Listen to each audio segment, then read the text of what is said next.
السلام عليكم ورحمة الله وبركاته. وعليكم السلام ورحمة الله الحمد لله رب العالمين، والصلاة والسلام على سيد المرسلين وعلى آله وصحبه أجمعين. أما بعد، فأعوذ بالله من الشيطان الرجيم. بسم الله الرحمن الرحيم. اقرأ باسم ربك الذي خلق الإنسان من علق. اقرأ وربك الأكرم الذي علم بالقلم علم الإنسان ما لم يعلم. صدق الله مولانا العظيم. উত্তরা মাদ্রাসাতুন নূর আল ইসলামিয়া আজকের এই সুন্দর আয়োজিত অনুষ্ঠানে উপস্থিত আজকের প্রধান মেহমান, প্রধান অতিথি, আমাদের মুরব্বী, অত্র অঞ্চল মসজিদ মাদ্রাসা অনেক কিছু প্রতিষ্ঠাতা মুরব্বী, এই প্রতিষ্ঠানের মুরব্বী হযরত মাওলানা মুফতি নাজমুল হাসান কাসেমি সাহেব এতক্ষণ হৃদয় ছোঁয়া বক্তব্য রাখলেন। হযরত মাওলানা মুফতি কিফায়াতুল্লাহ আজহারী সাহেব, হযরত মাওলানা হাবিবুর রহমান সাহেব, এই মাদ্রাসার মুদির, হযরত মাওলানা হাফেজ মাওলানা ইসহাক কামাল সাহেব, মাদ্রাসার আসাতিজায়ে কিরাম, উপস্থিত অন্যান্য ওলামায়ে কিরাম, আমার সামনে উপস্থিত অভিভাবক বৃন্দ, ছাত্র শিক্ষার্থীদের মা বাবারা এবং এই প্রতিষ্ঠানের প্রিয় শিক্ষার্থীরা, আজকের মজলিস মুবারক মজলিস। হাফেজ ছাত্রদের এখানে পাগড়ি পরিধান করিয়ে দেওয়া হবে। এটা হচ্ছে একটা প্রতীকী সম্মাননা অথবা পরিচিতি। আসলে হাফেজ ছাত্রদেরকে কিভাবে কবুল করা হবে এটা হাদিসে বর্ণিত আছে, তাদের কি সম্মান দেওয়া হবে।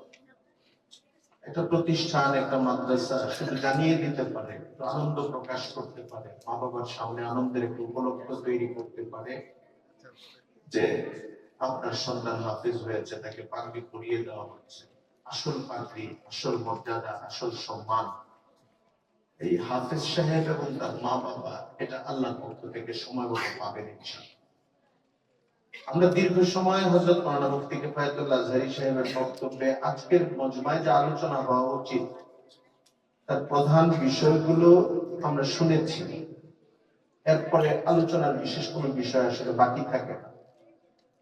আমাকে খুব মহব্বত করে মাওলানা ইসহাক কামাল সাহেব ডেকেছেন, এই প্রতিষ্ঠানে আগেও এসেছি, মহব্বতের একটি সম্পর্ক। আমার নিজের আত্মীয় স্নেহভাজন ভাগ্নে এখানে হাফেজ হয়েছে, তাদের যে একটা যত্নশীলতা, মনোযোগ, বাচ্চাদেরকে গড়ে তোলা, দূর থেকে তো সব বোঝা যায় না, কিন্তু মানুষ তো দেখেও বুঝে, পরিস্থিতি থেকেও বুঝে, অনুভব করে।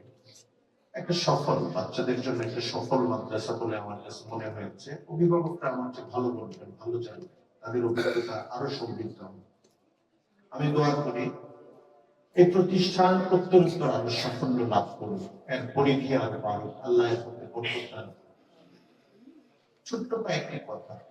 একটা হচ্ছে, দেখেন, প্রাচীন একটা আত্মবাক সবাই বলে শিক্ষা জাতির মেরুদণ্ড। এটা বলার জন্য বলে ব্যাপারটা এমন না। শিক্ষা আসলেই জাতির মেরুদণ্ড।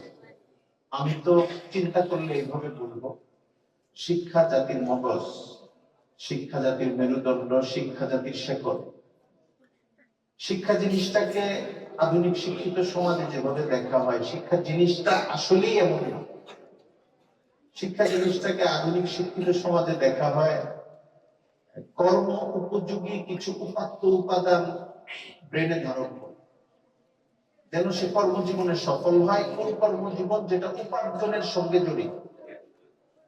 তাহলে কথাটাকে সংক্ষেপ করলে দাঁড়ায়, শিক্ষা হচ্ছে ভালো বা মর্যাদাপূর্ণ উত্তম উপার্জনের একটা উপকরণ, যেটা 12-14 বছর লাগিয়ে একজন মানুষ শিখবে বা আহরণ করবে, তার ব্রেনে ধারণ করবে। আমাদের মানে আমাদের আচরণে এটাই বোঝা যায় যে শিক্ষার অর্থ হচ্ছে এটা। মানুষের জীবন তো এত সংক্ষিপ্ত না, শুধু উপার্জনের জন্য মানুষের জীবন। আমরা MBA BBA শিখানো থেকে নিয়ে ডক্টরেট পড়ানো থেকে নিয়ে যা যা পড়াই, অনেকেই 30 বছর, 35 বছর, 40 বছর পর্যন্ত পড়েন, পাশাপাশি জব করেন, কিন্তু পড়েন। কেন? যেন একটা সফল কর্মজীবন, আরো সাকসেসফুল, কোন অর্থে আরো টাকা উপার্জন হয়, আরো বিশেষজ্ঞতা অর্জন হয়। আসলে মানুষের জীবন কতদিন পর্যন্ত, কর্মজীবন কতদিন পর্যন্ত? 70, 75, 80 তো আর কাজের বয়স থাকে না। তাহলে আমি যে বাচ্চাটাকে 6 বছর বয়সে পেছনে 3 কেজি ব্যাগ লাগিয়ে দিচ্ছি কিন্ডারগার্টেনে যাওয়ার জন্য, 8টা 12টা বই দিয়ে দিচ্ছি, ড্রয়িং দিচ্ছি, কাগজ দিচ্ছি, কলম দিচ্ছি, তার মাথার উপরে একটা টর্চারিং শুরু করছি আমি, এবং আরো প্রাইভেট পড়ানোর জন্য অনেক টাকা পয়সা খরচ করছি। বাবা হিসাবে, মা হিসাবে আমার অনেক মনোযোগ সন্তানের প্রতি। আমরা চাই না আমাদের সন্তানরা কম্পিটিশনে পিছিয়ে পড়ে যায়। আমার কলিগের ছেলে মেয়ে, আমার সমাজে আমার ভাই বেড়াদার, আত্মীয় স্বজন, তাদের ছেলে মেয়েরা ইঞ্জিনিয়ার হচ্ছে, ডাক্তার হচ্ছে, অনেক যোগ্যতা অর্জন করছে। আমার ছেলেটা পিছিয়ে পড়বে কেন, আমার মেয়েটা পিছিয়ে পড়বে কেন? এই মনোভাবের কারণে আমি 3 কেজি 4 কেজি 5 কেজি একটা বোঝা তার কাঁধের উপরে দিয়ে দিচ্ছি। তার বয়স তখন 6 বছর। এই বোঝা আর নামাই না, আমি দিন দিন বাড়াই। কোরআন শিখানোর সময় পাই না, হাদিস শিখানোর সময় পাই না, হেফজ করানোর সময় পাই না। দুনিয়ার লাইনে যেন সে সফল হয়, এটার জন্য অন্তত 25 থেকে 28 বছর বয়স পর্যন্ত একটা ঘোড়ার রেসে পরিণত করে ফেলতে থাকে। আচ্ছা ধরেন, কল্পনা করি আমরা যে 28 বছর বয়স থেকে সে চাকরি শুরু করবে। কত বছর উপার্জন করবে? সে চাকরি করবে বা ব্যবসা করবে, সফল ব্যবসায়ী করবে, কত বছর করবে? 75 বছর। 28 থেকে 75, 50-এর বেশি তো না সময়টা। 25 থেকে 75 হয় 50, 50-এর কম।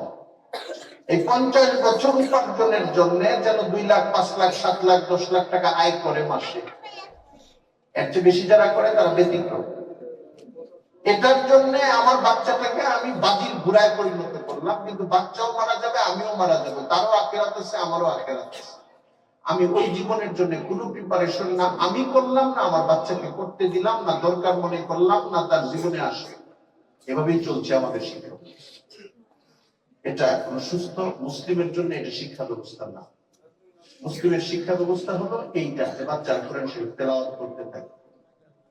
অনেকে বায়তুল্লাহ আজহারী সাহেব সুন্দর বলেছেন, আলেম বানান বাচ্চাটাকে। আমি একটু উদারতার সাথে বলবো, আর একটু নেমে বলবো, উদারতা বলছেন, একটু নেমে বলতেছি।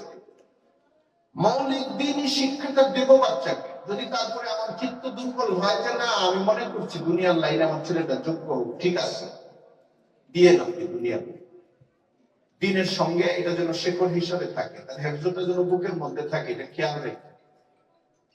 হাফেজ যারা হয় তারা সব হয়ে যায়, অনেক সম্মান, অনেক মর্যাদা, অনেক কিছু আল্লাহ দেন। এটা 1000 কোটি টাকার সম্পদ ঘরে আনার মতো। এখন এটা পাহারা দিতে হবে, এখন এটাকে ভালো বিনিয়োগ করতে হবে। একজন মানুষ যদি অনেক বড় সম্পদ রেখে যায় আর তার সন্তানরা বেহিসাবি হয়, বদভ্যাস থাকে, নেশাগ্রস্ততা থাকে, জমিদারের ছেলেও বংশ নাতি পর্যায়ে এসে সব দেউলিয়া হয়ে যায়।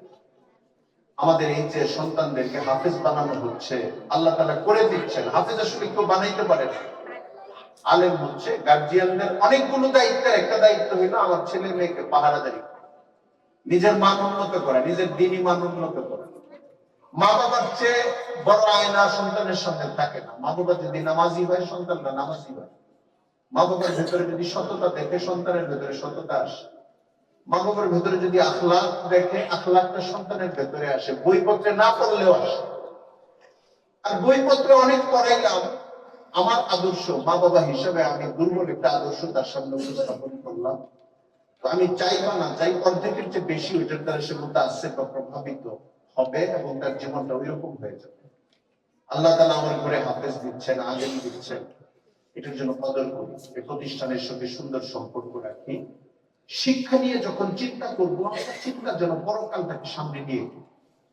মাত্র 50 বছরের কেরিয়ার আর জীবন না, এটা একটা দুনিয়াবাদী, অতি ইহলৌকিক, ভঙ্গুর এবং ধ্বংসাত্মক চিন্তা, যে আমাকে এই কয়েক বছরের জন্য বাচ্চাকে সফল করতে হবে। 50 বছর উপার্জন করার পরে এই বাচ্চা শেষ, তখন সে বৃদ্ধ, তার যে সন্তান সে ওইভাবে বড় হবে। মানুষের ভিতরে মানবিকতা থাকবে না, আখিরাতের ভয় থাকবে না। ব্যক্তি নিজে আখিরাত হারাবে, সমাজটা হারাবে। এর ফল হলো আমরা এখন দেখি চাকরিতে অসততা, আমাদের এত সম্ভাবনা দেশে। এই জন্য একজন মানুষ যদি ভালো হাফেজ হয়, ভালো আলেম হয়, ভালো দিনদার হয়, দুনিয়ার লাইনেও যদি যোগ্য হয়, সে করে, সে ভালো হবে, তার পরিবার ভালো হবে, দেশটা ভালো হবে, দেশটা সৎ হবে, আমাদের সম্পদ আমাদের কাছে থাকবে। হাজার কোটি টাকা লুটপাটের গল্প প্রত্যেকদিন হেডলাইনে দেখবেন না, তো এটা কমে যাবে। আমরা তো, আমার বয়সের চেয়ে বেশি বয়সী মানুষ এখানে আছেন, আমি অনুমান করছি। আমি গত 15 বছর আগে, 10 বছর আগে দুর্নীতির খবর 100 কোটি 150 কোটি পর্যন্ত পড়তাম, এর চেয়ে বেশি আর পাইতাম না খুঁজে খুঁজে। আর গত 5-10 বছরে আমি 1000 কোটি টাকার নিচে দুর্নীতির হেডলাইন দেখি, ব্যাংক থেকে লোন নেওয়া, দুর্নীতি করা, দেখে আমার দুইটা প্রতিক্রিয়া হইল। একটা প্রতিক্রিয়া হইল যে এখনকার দুর্নীতিকারীরা তাহলে অনেক যোগ্য, আগের লোকেরা পারে নাই, এখনকার লোকেরা পারে। আগের লোকগুলো বোকা ছিল, এখনকার অনেক শিক্ষিত, অনেক দক্ষ। 2 নম্বর অনুভূতি তৈরি হইতো এটা, দেশে তাহলে অনেক টাকা আমার, এক একজন 5,000, 10,000, 20,000 কোটি টাকা ব্যাংক থেকে ফোকলা করে ফেলতেছে, দেশটা দাঁড়ায় আছে। মানে দেশে মুদ্রা সংকট হওয়ার কথা। আমি অর্থনীতিবিদ না, আমি আদার ব্যাপার, কিন্তু আদার ব্যাপারই হইলো চলতে চলতে মাথায় কিছু জিনিস ঢুকে, ওইটা ঢুকছে যে এই যে ফোকলা বানিয়ে দিচ্ছে, আমাদের তো বিশাল একটা মুদ্রাস্ফীতি এবং সংকট তৈরি হওয়ার কথা ছিল, এটা হচ্ছে না। মানে আমাদের অনেক সম্পদ আছে, চুরি লুটপাট করতে থাকলে কমবে নাই। মনে হইতো যে খুব ভালো, আমরা তো অনেক টাকাওয়ালা হয়ে গেছি, আর চুরেরা অনেক দক্ষ হয়েছে আগে।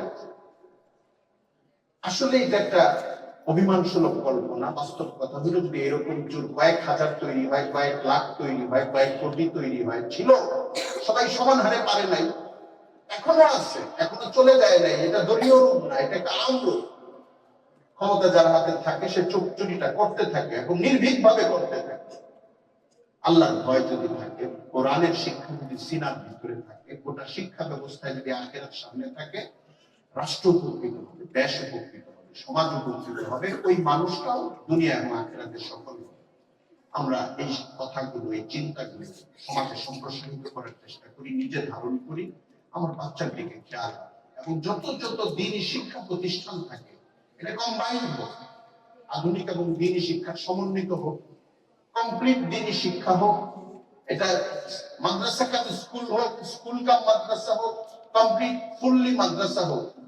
আমাদের কাজ হচ্ছে যদি নেশাবটা দ্বীনের উপযোগী থাকে, তারবিয়াটা সুন্দর থাকে, এখানে সহযোগিতার হাত বাড়িয়ে দিয়ে কাজ করা, যেন আগামী প্রজন্ম আখিরাত চেনা একটা প্রজন্ম হয়, আল্লাহকে ভয় করা একটা প্রজন্ম।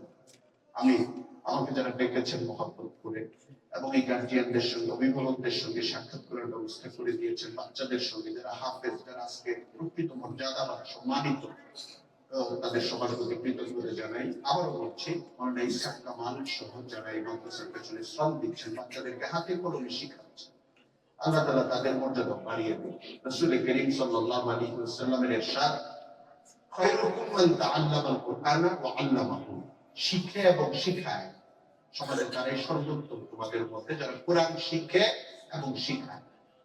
আসাতিজা এবং কোরআন শিক্ষাদানের মেহনতে গোটা বাংলাদেশে যারা কাজ করছে, যারা সহযোগিতা করছে, সবাইকে আল্লাহ শ্রেষ্ঠ হওয়া দুনিয়া এবং আখিরাতে তৌফিক দান করুন। ওয়া আখিরু দাওয়ানা আলহামদুলিল্লাহি রাব্বিল আলামিন ওয়া মা আলাইনা ইল্লাল বালাগ।